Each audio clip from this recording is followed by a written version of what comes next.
Bonjour à tous, j'espère que vous allez bien. Donc, je suis Natacha de la chaîne AstroTradi et je reviens vers vous donc ce jour pour vous parler des énergies de la nouvelle lune. Donc, la nouvelle lune qui aura lieu le 21 octobre prochain dans le signe de la Balance, à 28 degrés 21 exactement du signe de la Balance.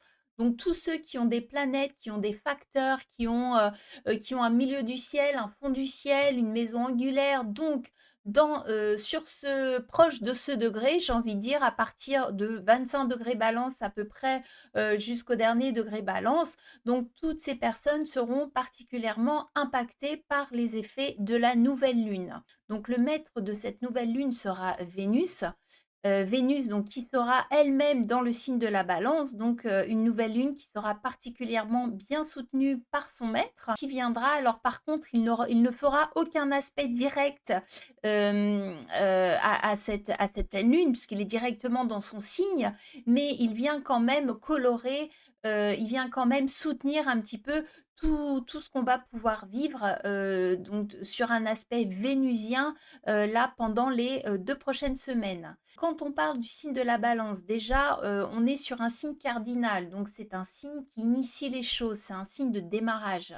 C'est un signe qui prend des décisions, c'est un signe qui entreprend les choses.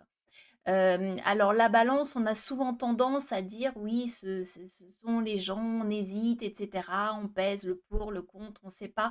Mais la balance, il faut savoir qu'on a également l'exaltation de Saturne dans la balance. Donc ce qui implique aussi, le fait que quand on a réellement décidé quelque chose, on s'y tient et la balance est également capable de trancher les choses. Et ça, c'est vrai qu'on a souvent tendance à l'oublier, mais Saturne est aussi une vraie planète, qui colore le signe de la Balance et donc la Balance, elle a tendance, c'est un signe de liaison la Balance, c'est un signe de partenariat, c'est un signe de collaboration, mais c'est aussi un signe où on met des limites, un signe où on sait ce qu'on veut et avec Saturne, un signe où on laisse pas les choses aller. C'est-à-dire, on aime être sous le contrôle des choses. Sous le contrôle, on aime contrôler un petit peu ses relations, son relationnel, ses échanges avec les gens. Puisque effectivement, on est sur un signe d'air, on est sur un signe de communication, mais on est également sur un signe où on sait mettre le point final, on sait restreindre les choses, on sait dire non aussi quand les autres vont trop loin ou quand les choses vont trop loin de façon générale. Donc voilà, on sera un petit peu sous ces énergies-là, des énergies positives comme je disais, puisque Vénus reste une planète très positive, mais il faut aussi compter sur le fait que Jupiter sera en aspect justement à cette lunaison. Alors, il sera en carré. Alors, Jupiter dans le signe du Cancer, c'est un Jupiter qui est quand même très émotionnel. Alors, peut-être en raison justement de collaboration, de partenariat, d'engagement, puisque il faut aussi prendre en compte que Jupiter est la planète des officialisations, des engagements, des signatures. Voilà, donc Jupiter, c'est la planète aussi de la justice. Donc on sera vraiment dans toute cette symbolique pour les 2 prochaines semaines. On peut également voir durant cette pleine lune qu'on aura une conjonction Mars-Mercure en Scorpion. Alors Mars-Mercure en Scorpion, le signe du Scorpion, c'est quand même un signe qui marque de la profondeur, qui marque le côté un petit peu cinglant, le côté piquant des choses, en sachant que Mars est également une planète piquante, une planète d'action, une planète voilà, qui initie, qui tranche, qui tire au flanc Mars. Alors avec un Mercure qui est justement aussi la planète des échanges, la planète des écrits, la planète de tout ce qu'on peut signer. C'est également la planète des contrats, Mercure, la planète du commerce, de toutes les interactions qu'on peut avoir avec les autres. Et donc on a cette combinaison, cette conjonction, donc Mars-Mercure, qui sera en trigone à Jupiter et également à Saturne. Donc Jupiter qui est une planète d'expansion, donc il faudrait faire attention à ne pas avoir la parole un petit peu trop violente avec Mars, Mercure-Mars, on est sur une parole qui peut être un petit peu directe, un petit peu acerbe. Donc là, il va falloir faire attention à ce point précis durant cette nouvelle lune. Et on a également un trigone avec Saturne. Et Saturne est une planète qui coupe, qui casse, qui tranche. Donc ça pourrait être aussi un moment où on met fin à des partenariats, où on met fin à des collaborations, où on change les choses et où on prend de réelles décisions pour prendre une autre direction. Puisque la nouvelle lune est une phase lunaire où justement on prend des nouvelles directions, on initie les choses, on démarre quelque chose, on démarre un nouveau cycle.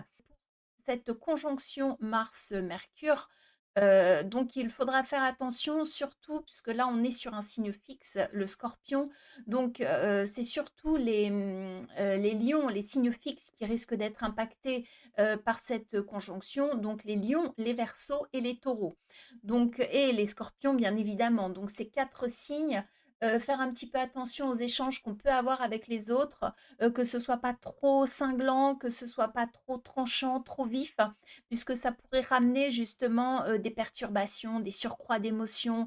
Et avec une nouvelle lune balance, c'est des engagements, des contrats, du relationnel qui pourrait en être assez perturbé. Donc voilà un petit peu ce que je voulais dire, les aspects généraux sur cette nouvelle lune. Donc maintenant, si on part sur les aspects par signe, donc en fonction de votre ascendant, je vais énumérer donc les 12 ascendants du zodiaque et voilà, en fonction du signe, de votre signe, donc vous pourrez prendre en compte un petit peu toutes les énergies dont j'ai parlé de façon globale sur cette nouvelle lune. Je vais démarrer par les scorpions. Donc les scorpions, cette nouvelle lune va avoir lieu dans votre maison 12. La maison 12, c'est la maison du passé, c'est la maison de tout ce qui remue de façon intérieure. C'est la maison des choses secrètes, des secrets, de ce qu'on ne dit pas, de ce qu'on ne voit pas. C'est tout ce qui est caché. On a également une Vénus, comme je disais, qui est en dignité là durant les 2 prochaines semaines, durant cette phase de lunaison. Donc, on pourrait se sentir plutôt un certain bien-être en fait intérieur.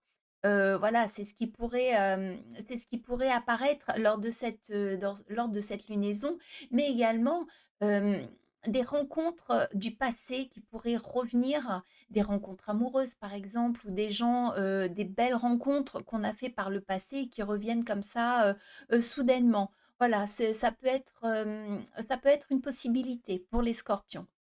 Ensuite, pour les sagittaires, donc cette nouvelle lune impactera votre maison 11. Donc la maison 11, c'est la maison des soutiens, c'est la maison des aides, c'est la maison des amis, c'est également la maison des résultats du travail. Donc si vous envisagez de réclamer une petite augmentation ou voilà, de modifier quelques petits aspects concernant votre travail, demander des tickets restaurants, demander une voiture de fonction, voilà, c'est tous les petits plus qu'on peut avoir en résultat de son travail, ça peut être le moment. Donc après le Capricorne, hein, le Capricorne, ce sera la maison 10. Donc là, ça impacte directement la carrière. Donc la maison 10, c'est tout ce qui est visible, c'est tout ce qu'on fait et qui se voit à l'extérieur. Donc c'est nos actes visibles et notre reconnaissance vis-à-vis des autres dans notre vie quotidienne au travail. Voilà, donc ça peut être, un changement de poste, par exemple, ça peut être une bonne nouvelle, ça peut être des bonnes relations avec le patron, puisque la maison 10 reste la maison, des responsables, du patron, de ceux qui dirigent, ou la maison de la carrière, si on parle de votre travail de façon générale.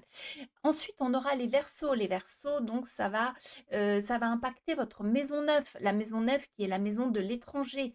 C'est la maison des grands voyages. C'est la maison aussi de la pensée, mais de la pensée philosophique.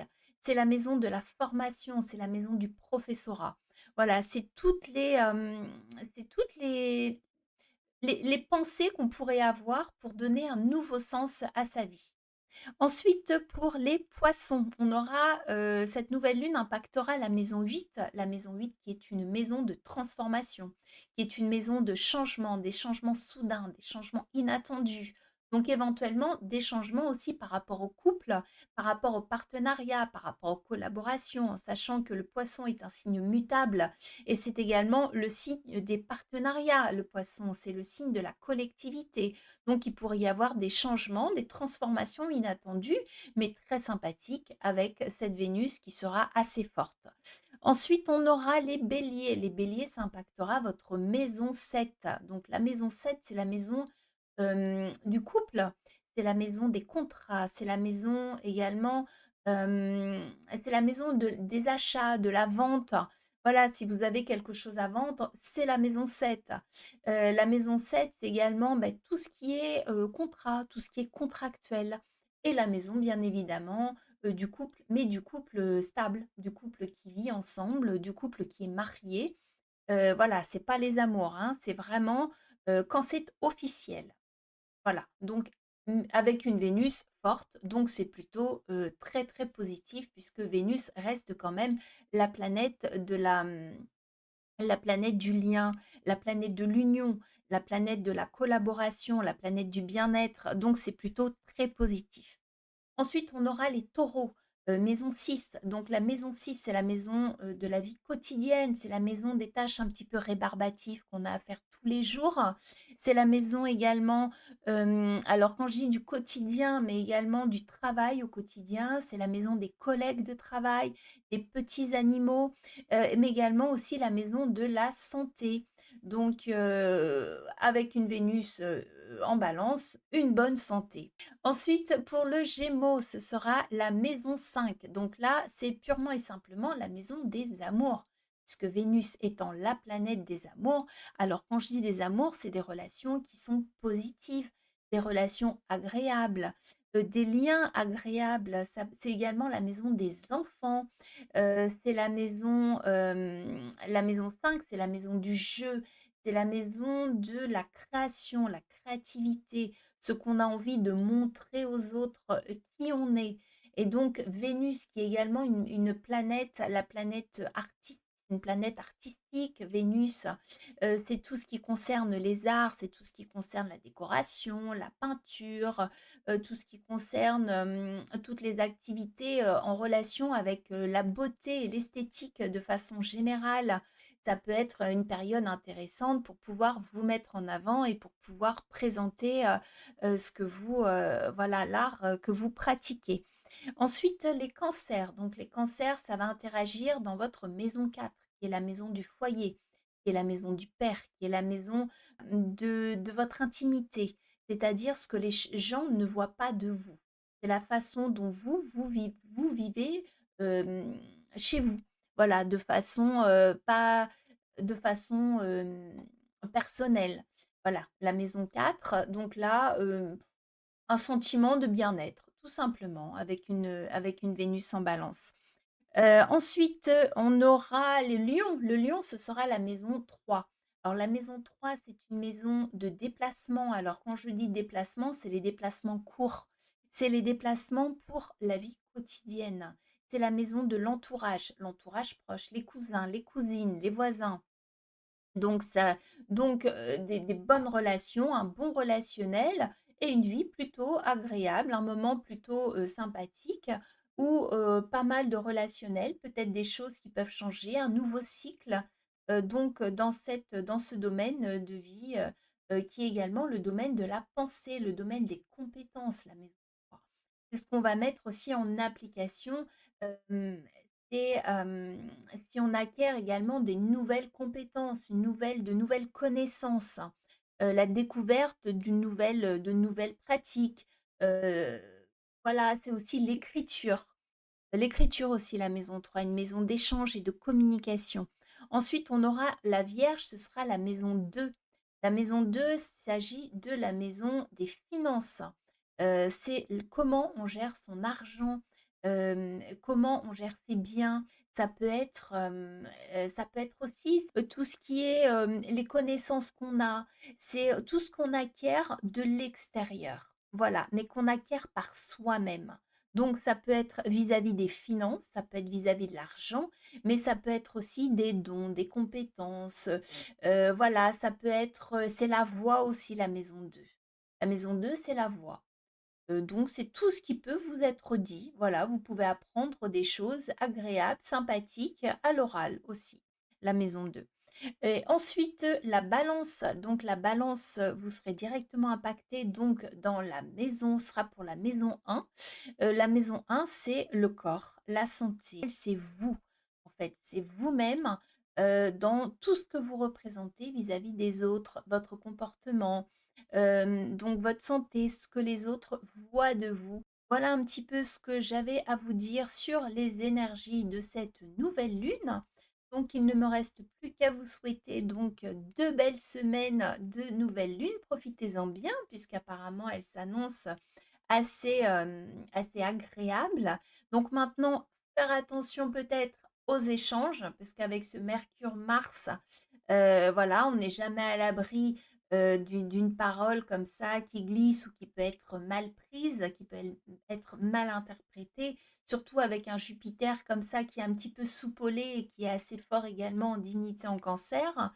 Et donc, on se revoit donc dans 2 semaines pour vous parler cette fois de la pleine lune.